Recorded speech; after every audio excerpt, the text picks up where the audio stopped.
¿Qué tal, amigos? Bienvenidos. Esto es JN Noticias. Mi nombre es Ismael Soto y es jueves 16 de mayo del año 2019. Estamos en comunicación telefónica a esta hora con el señor Manuel Bernales. Nos va a ayudar con el tema del análisis político porque hay una situación que a todo el Perú nos está llamando en estos momentos la atención y tiene que ver con las reformas políticas propuestas por el presidente de la República, Martín Vizcarra, que hoy precisamente ha abogado por una reforma política integral orientada a fortalecer el sistema democrático y de los partidos políticos. El primer mandatario ha insistido en que esto tiene que darse lo más rápido posible para evitar de que no se apliquen antes del periodo del año 2021, es decir, para que se apliquen a partir de ahí y no se dilate más la situación. ¿Cuál es la opinión de usted, señor Manuel Bernales? Muy buenas tardes, bienvenido. Hola, mucho gusto de saludarte. ¿Qué tal? ¿Qué es lo que opina sobre este tema de las reformas políticas? ¿Se está por buen camino? ¿No se está por buen camino?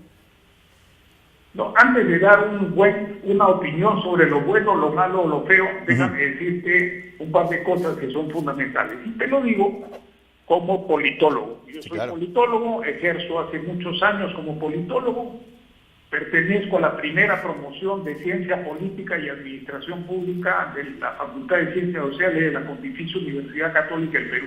Y ahí nos enseñaron que en materia de lo político, la política, los partidos, el Estado, hay que tratar de ver las cosas como son y no como quisiéramos que fueran. Y esto significa, en primer lugar, tener un reconocimiento de qué es un partido político. Un partido político es una agrupación de ciudadanos, varones o mujeres, que pretenden recibir el respaldo de una ciudadanía, hablando de democracia, no me voy a referir a regímenes autoritarios, teocráticos o simplemente a dictaduras, sino a regímenes democráticos, donde hay una pluralidad de grupos que llamamos partidos que compiten mediante elecciones y procedimientos regidos por la Constitución y las leyes para recibir la representación y el ejercicio de funciones públicas, ya sea en el Poder Ejecutivo o en el Poder Legislativo principalmente. En algunos otros países, como en los Estados Unidos, también se eligen por circunscripciones electorales, también se eligen a algunos funcionarios básicos, digamos, de las circunscripciones distritales, que allá tienen otro nombre, a los funcionarios del Poder Judicial. Pero ese es un caso especial. Lo fundamental es agrupación de personas, varones o mujeres, ciudadanos en ejercicio, que se reúnen para participar en elecciones y alcanzar la representación y el ejercicio de la función pública en el Ejecutivo y en el Legislativo. Y también en los gobiernos provinciales y distritales, en el caso del Perú. En el caso del Brasil, eso se llama estados. En el caso de Argentina se llama provincias. Correcto. En otros sitios se llama land. Correcto, señor Bernales. En Alemania. Así es. Eso es lo fundamental. Correcto. Ahora, en ese sentido... Tienen que tener esos partidos. Esos partidos tienen que tener el requisito primero de que funcionen como tales. No puede ser considerado un partido si alguien con plata, porque si no sería una dinerocracia, reúne 100.000, 200.000 o 1 millón de firmas y después eso le permite tener una inscripción, el derecho a una inscripción. Eso es una forma de registrar un partido político, pero esa forma de registro depende del dinero, o sea, en el fondo es una dinerocracia. Eso no puede ser un factor determinante. Segundo, un partido necesita funcionar con comités ejecutivos, comités departamentales, comités provinciales, o sea, comités territoriales y comités funcionales, de mujeres, de jóvenes, de obreros, etc. Antaño, hace años, en los comienzos del siglo XX y hasta el periodo en que los partidos dejan de tener una gran vigencia porque entran en crisis, en el Perú habían comités departamentales, comité nacional, comités electorales de Bien, los partidos, comités de señor doctrina Bernales, de los partidos. queremos... esas cosas funcionaban. Claro, queremos saber, por favor, en su opinión, si estas reformas son necesarias en nuestro país Por en eso estos te momentos. Estoy explicando, pues, por eso, escúchame bien lo que estoy diciendo, por eso estoy explicando. Claro, Si lo que las pasa es que reformas se refieren simplemente a recoger firmas, eso es insuficiente. Para que haya verdaderas reformas se necesita tener bien claro que es un partido político. Correcto. La reforma tiene que normar en consecuencia que haya un registro de las personas, que estén habilitados, que no estén impedidos por ley, que puedan elegir democráticamente sus autoridades internamente, tanto territoriales, nacionales o subnacionales, como funcionales. En tercer lugar, que puedan tener comités que tengan funcionamiento. El funcionamiento de los comités funcionando es más importante que el registro de firmas. Bien. Porque tú sabes muy bien que hay partidos que aquí han recogido firmas, pero que no tienen ningún comité. Ahora, un comité que no reúna un mínimo más o menos significativo de firmas, tampoco hace un partido. Se necesitan las dos cosas. Y en tercer lugar, se necesita que los partidos representen una propuesta de qué es lo que se quiere hacer en el Ejecutivo, qué es lo que se quiere hacer en el Legislativo y que tengan una doctrina. Hoy día los partidos son incluso bienes de alquiler. Incluso no tienen ninguna importancia ni la doctrina ni la ideología de los partidos. Todo se mide en función de encuestas. Así es. Concluyo. Claro. Si no se tienen estos elementos bien claros, la reforma podrá hacerse muy rápidamente, pero no va a tocar el fondo de las cosas. Para tocar el fondo de las cosas se necesita tener bien claro qué son los partidos políticos en un sistema democrático y cómo es que se debe impulsar eso.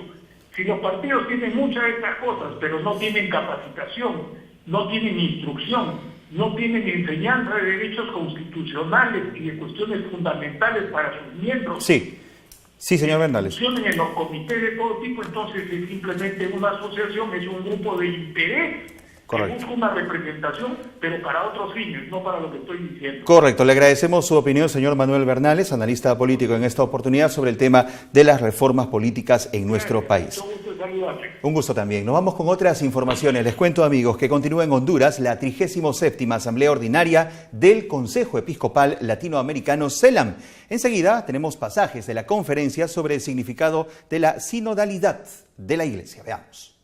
Recuerdos positivos de la colaboración entre la CAL y el CELAM, en especial con ocasión del Año de la Misericordia, también después de las plenarias de la CAL sobre el compromiso de los laicos en la vida pública y la carta del Papa sobre este tema. Y también los diálogos que han sido promovidos entre pastores y políticos y me parece, yo aprovecho para decirlo, lo volveré sobre eso durante la conferencia, que una continuidad en estos diálogos me parece importante en la sinodalidad de la Iglesia en América Latina, para que esta sinodalidad pues logre involucrar también a dirigentes que tienen una gran importancia. Yo quiero también expresar mis congratulaciones a la nueva dirección del CELAM, a Su Excelencia Monseñor Héctor Miguel Cabrejos, obispo de Trujillo en el Perú, y el cardenal Odilo Scherer, el cardenal Brenes, Monseñor Rogelio Cabrera y Monseñor Cárdenas, que viajará, supongo, para estar con nosotros en los días. El camino de la sinodalidad es el camino que Dios espera de la Iglesia del tercer milenio. Precisamente esa Iglesia que desde el inicio de su pontificado nos invita a pensar constitutivamente en salida, es decir, misionera. Por tanto, es dentro de la lógica de la fe en la llamada de Dios para su pueblo que debemos entender la noción de sinodalidad. En la lógica del mundo se habla de democracia y participación, más o menos basada en la autoafirmación de los individuos y los pueblos, pero en la Iglesia se habla de sinodalidad, es decir, de comunión en la fe y misión con referencia a aquel de quien la Iglesia es sacramento para la humanidad. La Iglesia Católica celebra la fiesta de San Juan Nepomuceno, patrono de los confesores y de la buena fama. La fecha es 16 de mayo. San Juan Nepomuceno o Nepomuceno fue considerado patrono de los confesores porque prefirió morir antes que revelar los secretos de confesión. En Praga, en el puente desde el cual fue echado a un río, se conserva una imagen de este gran santo y muchas personas al pasar por allí lo rezan con mucha devoción. Conozcan un poco más sobre la vida y obras de San Juan Nepomuceno por medio de la página web que está en sus pantallas. Pero ahora les cuento que el presidente de la República, Martín Vizcarra, informó que diversas bancadas del Congreso se reafirman sobre la reforma política que se inició a inicios de su gobierno. Al mismo tiempo, indicó que las reformas constitucionales deben ser aprobadas pronto. Las bancadas están de acuerdo en que la reforma política es una prioridad para el país. Queda claro que con la reforma política no se solucionan todos los problemas del país, obviamente, pero es un gran paso para fortalecer la democracia y tener una mejor representación. También hemos determinado que lo que tenemos que lograr es que esta reforma política ya sea aplicada en las elecciones del año 2021. Para eso tenemos que apurarnos. Tenemos 2 legislaturas de este año, el primer semestre y segundo semestre, para que se puedan implementar las reformas constitucionales, que tienen que ser aprobadas en 2 legislaturas ordinarias. Se dijo ahí que teníamos también un espacio adicional en la primera legislatura del próximo año. Pero siendo consciente de ello, no podemos trabajar al filo de la navaja con un cronograma.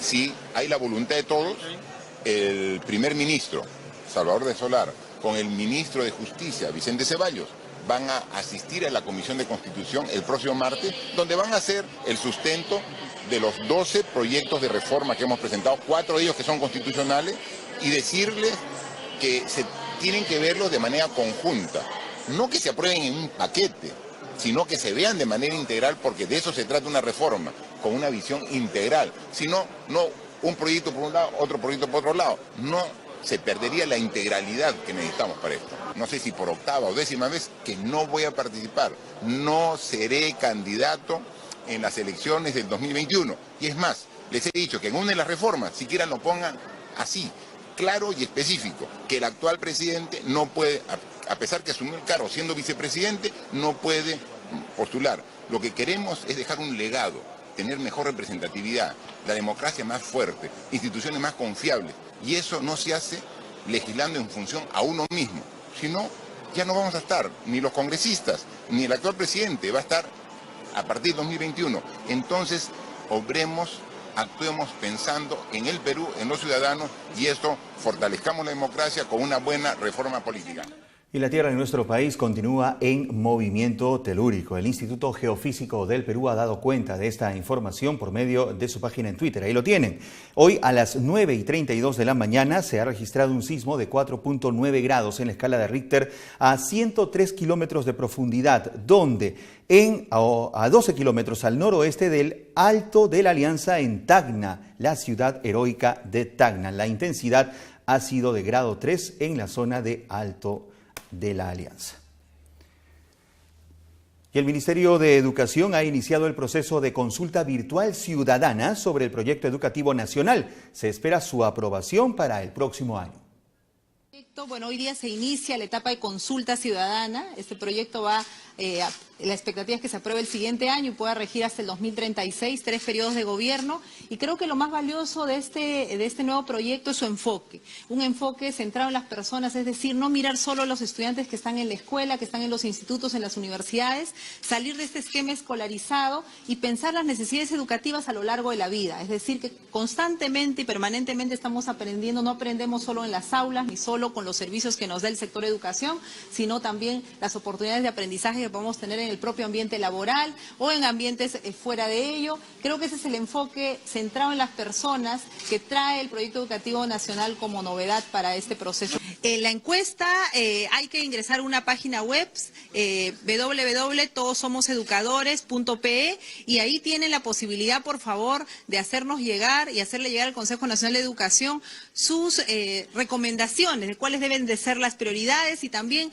a qué nos comprometemos, porque generalmente en educación a veces decimos todo lo que necesitamos, pero tenemos que cambiar el mensaje y decir en educación, la educación la hacemos todos, la educación es una tarea de todos, todos educamos cuando no respetamos las normas de tránsito, estamos diciendo, dando un mensaje de qué tipo de educación tenemos. Si la respetamos, efectivamente damos también un mensaje positivo y nuestras prácticas cotidianas educan, la calle educa, el barrio educa y por supuesto educa la escuela, educan la universidad, los institutos, pero hay que considerarnos todos educadores y también ese es un mensaje que trae el proyecto educativo nacional con este enfoque de hacer políticas mirando las necesidades educativas, las oportunidades, las potencialidades de la gente a lo largo de todo el ciclo de vida, desde muy pequeñitos hasta la vida adulta, los adultos mayores.